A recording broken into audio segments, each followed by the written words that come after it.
everyone. Today I want to talk to you about being unfamous for Christ. We know that today there's a lot of people who are trying to be Instagram famous, YouTube famous, Facebook famous, TikTok famous, like every single social platform famous. And then you also have people who are trying to be famous through Hollywood, right? I have a few friends that actually moved out to Hollywood and, wanted to be stars and tried to be famous in that regard. There's nothing wrong with wanting to be famous, but in all actuality, most of us will never get to stardom. Most of us will not become famous. I know for myself, I had many opportunities in life where I could have chosen to be more famous, I guess you can say. I can remember a time when I was in college at Sam Houston, and I had an opportunity to join a dance group that would do music videos for famous people. But I didn't do so because I did not feel right about some of the music.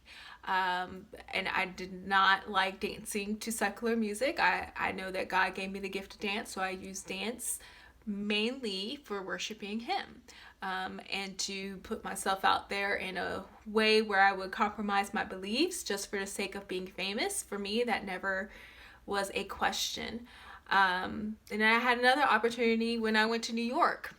A producer saw me and this other girl, and again, it was a music video, and he thought that I looked cute, and he's like, "Hey, you should be in a music video, and give me a call for such and such." I never called, of course. I never even thought about it. I had no desire of being seen in that light. But there's people who, that is a temptation for you. And even in the Christian world, right? There's pastors who are trying to be famous, that are trying to get more people in their church, not necessarily because they want to save more people, they'll say it, but having more people in a church sometimes makes you seem more successful and more famous, right? Now, I'm not trying to judge the intentions of all pastors. I know there's pastors that they became famous the way they are by not doing anything at all. God just blessed them, right? I know for me, I'm a melancholy, and to even be doing these YouTube videos is a little bit out of my norm. I love to teach. I love interacting with people and educating and teaching about the Bible, but I was very hesitant of doing a YouTube channel because I did not want anyone to think that I'm here trying to become famous or YouTube famous. I just want to share the Word of God. I want to help people where they're at, whether it's through my nutrition videos or through these types of videos. I just want to help people. And I don't care if I become famous through it. I don't care if I get an income through this or not. This is not my source of income. I understand there's some people that this is their source of income and that they, chose to live a YouTube lifestyle, and becoming famous on YouTube is important to them. But I'm talking about not being famous for the cause of Christ. And the reason why I wanted to talk about this is because I came across a character in the Bible that I've read his name many times, but I never actually studied him. And I realized that he is actually a jewel in the Bible, but he's not famous at all. And it's amazing how he is forgotten by a lot of people, pastors included. They just, glance over him because he's not as famous as the, Apostle Paul and Peter and, the disciples and Jesus and all that, which I get it. I do get it. But there are also other people in the Bible who did great work that did not compromise their faith, and this is one of them. And the person who I'm referring to is Silas. Silas, if you're not familiar with Silas, Silas was with Paul for a lot of his ministry. So Paul, we know about Paul in the book of Acts, and we know that Paul wrote a lot of the letters that we have in our Bible. But Paul was not alone, right? We know about Paul and Barnabas, right, in Acts, but we tend to forget about all the other men that were with them. So it wasn't just Paul and Barnabas going to all these different places. They had other men and women in some cases that would be with them in ministry. And I want to talk to you about Silas in particular, because Silas the Bible only speaks good things about Silas. There's no bad things about Silas in the Bible. None at all. Then we have someone who's similar to Silas, Mark. Mark is also called John, which gets a little confusing when you're reading through the book of Acts, because sometimes they'll say John, and you don't know if they're talking about, unless you read it in context, you might not know that they're actually referring to Mark here. But Mark has a gospel, right? The Gospel of Mark. And so we automatically think that he had it all right all the time. But apparently part of the issue that Paul and Barnabas got into was because of Mark. Mark had deserted them and went to Jerusalem. And Paul was upset about that, that Mark had deserted them. They were getting persecuted. They were going through, a hard time, and Mark just left them. Right. And when you read it, it's actually, when it says that Mark deserted them, he was called John at that time. And that was found in Acts 15. And so, yeah, not that is like a sin per se to just leave a group of people, but obviously if you're getting persecuted and then your friend just leaves you, that kind of might leave a little bit of scar. An interesting thing though that I found is that Paul and Mark seems to have rekindled their friendship later, because in 2 Timothy, Paul speaks about how Mark was helpful in his ministry. So that's good. So, everyone keeps trying to say that, that there was so much division in the church. Well, there was reconciliation, and Paul even had reconciliation with Mark concerning those things. But back to Silas. Silas, however, did not desert Paul and Barnabas. He was there through it all. And so when it came time when Paul and Barnabas were arguing about allowing Mark to come with them or not, Barnabas is actually Mark's cousin. They're cousins. And so, of course, he has a deeper relationship with him because of that. And Barnabas went ahead and went with Mark. And Paul took Silas, who was faithful throughout the whole ministry, and they went separate ways. Now, when you read through the book of Acts, you'll find that Silas was actually there for a lot of it. It doesn't necessarily say Silas. It'll say, you have to read it in order to know who's in the group together.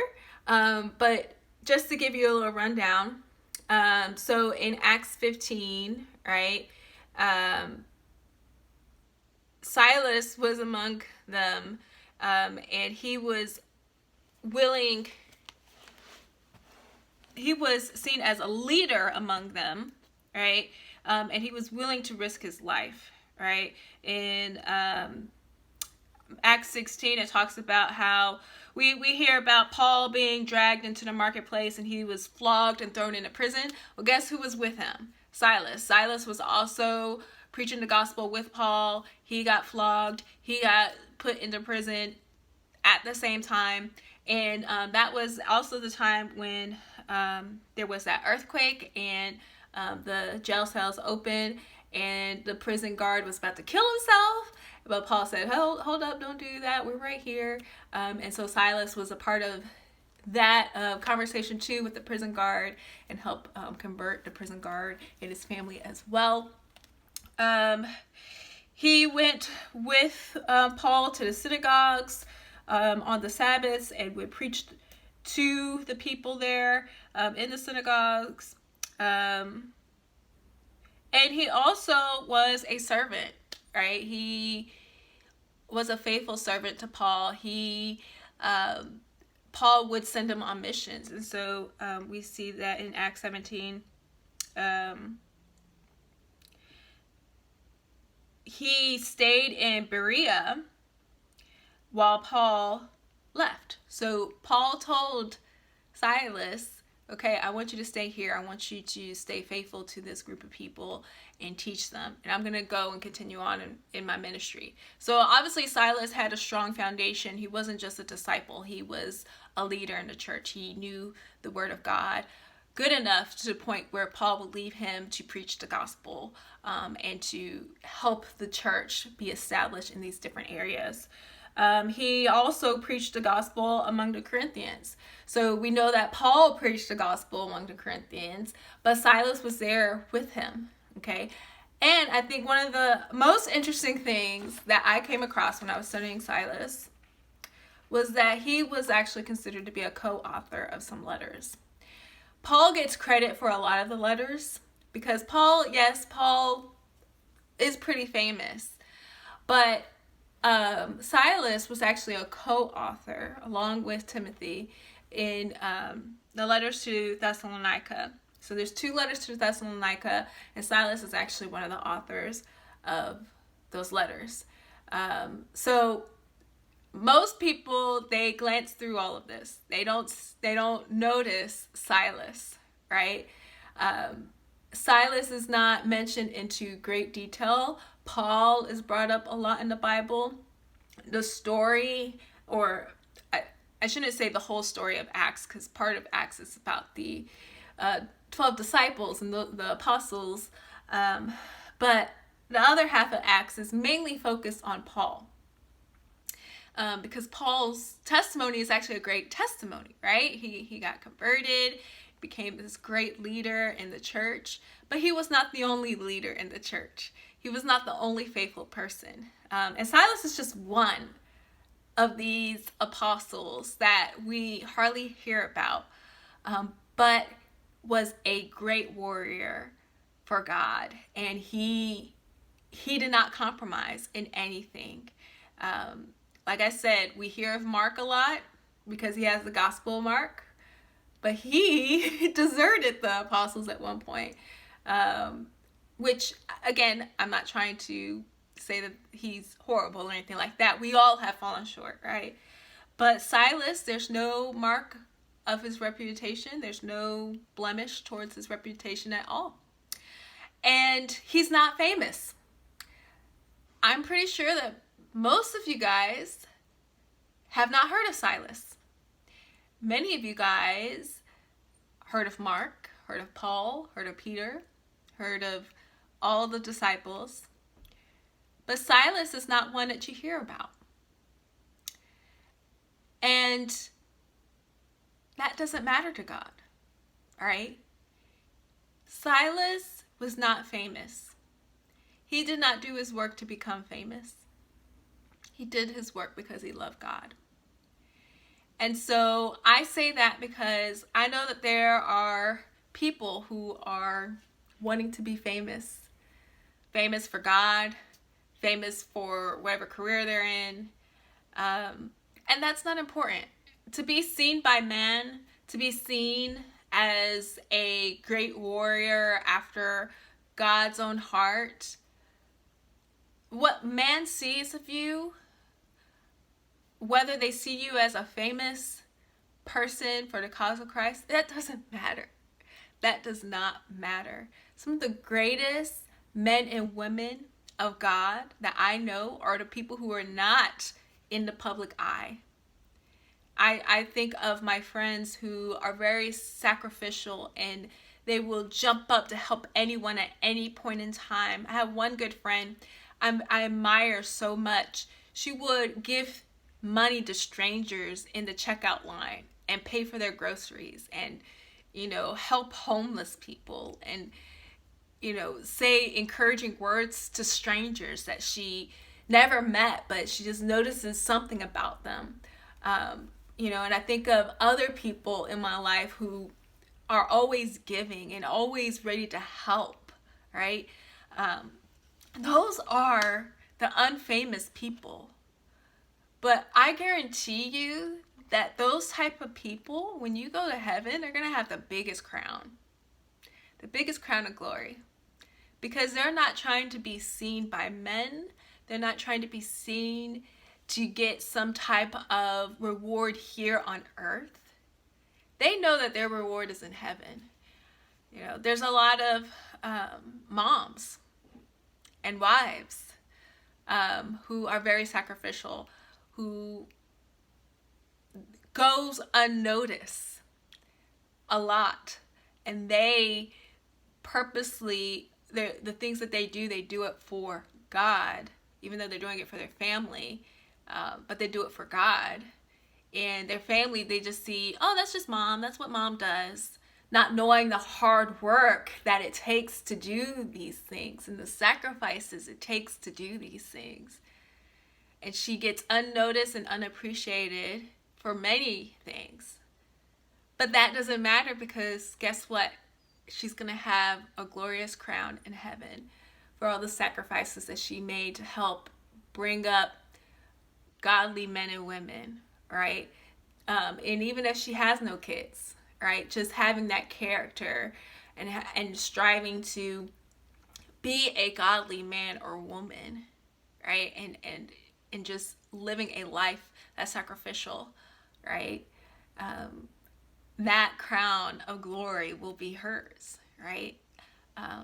So there's many examples of unfamous people who truly love God and truly are trying to live out this life according to his will. And I just want to encourage you, to look for those unfamous people in the Bible. What characteristics do they have? Yes, there's some great famous people in the Bible, and I'm not trying to say that they're not important either. But don't forget those others, right? They have great stories for us. Well, that's all I have for you guys today. I just wanted to share that with you. Don't try to, get seen by men. That doesn't matter. What matters is how God sees you. And your reward will be in heaven. I'll see you guys next time.